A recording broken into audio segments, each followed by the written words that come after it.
Folks, my name's J. Monroe Johnson. I'm 54 years old, and if we ever forget that we're one nation under God, then we will be a nation gone under.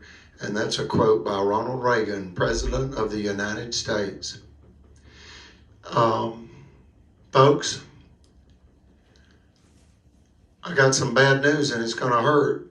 Sheriff Phil Sims is a fraud, and he conspired with my mother, Miss Eugena's banker, to steal $1 million property, and this is after the county had been stopped in the Supreme Court of Alabama for attempting to steal $5 million cash. My mother has owned a finance company for going on the third decade, and the county of Marshall's absolutely crooked. You got 6 judges signing 8 illegal judgments against Miss Eugena, and it's all to sabotage in order to rob.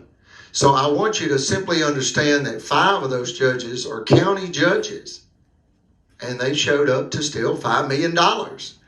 And the county number for the state is not 28 like DeKalb County, it's 50. You get it? 50 is the county number.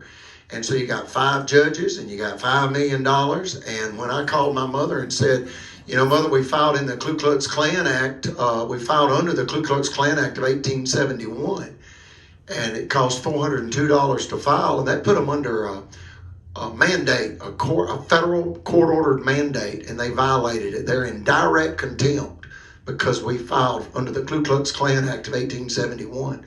Ulysses S. Grant, the 18th President of the United States of America, passed that. It was the greatest civil rights act, and it still is the greatest civil rights act ever given to any group of people in the world. You need to read about it. Those are your rights. So I simply want to close with this. Not only did the Supreme Court stop the judges of Marshall County in a $5 million cash extortion scheme because none of them had the fortitude to stand up for what was right. It's called the sin of omission.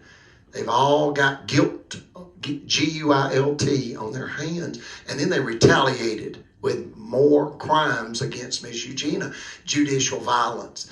And then what happened is 6 months before Sheriff Phil Sims was elected, Brother Chappell had become Miss Eugena's chief financial officer. And he went and asked Miss Margaret Lacey, Eugena's banker, why she gave away $40,000 that we had just never recovered from that financial blow. And she got mad at him and said, we'll not go there, we'll not go there, we'll not go to there. You get out of here and don't come back. You get out of my office and don't you come back. Well, then she moved to make him homeless and humiliated. You get it, folks?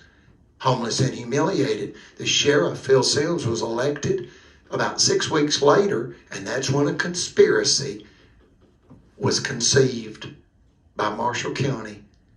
And that's the state of Alabama and corporate America, because then she conspired with another bank, Liberty Bank, and in essence she said, old man, you don't like me giving away Miss Eugena's $40,000 cash, I'll sabotage a $150,000 approved bank loan with a lie.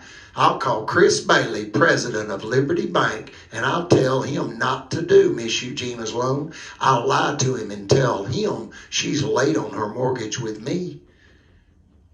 And it won't end there. I'll have my buddy, Sheriff Phil Sims, order over $300,000 of Miss Eugena's cars stolen. And that's what happened, folks. He dismissed a theft case he didn't want to take illegally and blamed us. I went to get a copy of the report, and I was told I'd have to have a court order to get a copy of that report. I saw the deputy, just happened to meet him out in the public down there at the courthouse. But I said, aren't you the officer, the deputy that took that report? He said, yeah. I said, they won't give me a copy. They said I have to have a court order because Brother Chappell filed it. He said, I don't understand that. You gave me your driver's license too. Your driver's license number is on that report. You give me 2 or 3 days and then go back and pick you up your report. And I did. And what they didn't want me to know is they had illegally dismissed the case and said, case closed. Miss Eugena refuses to cooperate with our investigation. Nobody would believe us, and now they do. The state of Alabama has conspired repeatedly and violently and deathly against my family for money, and we need help.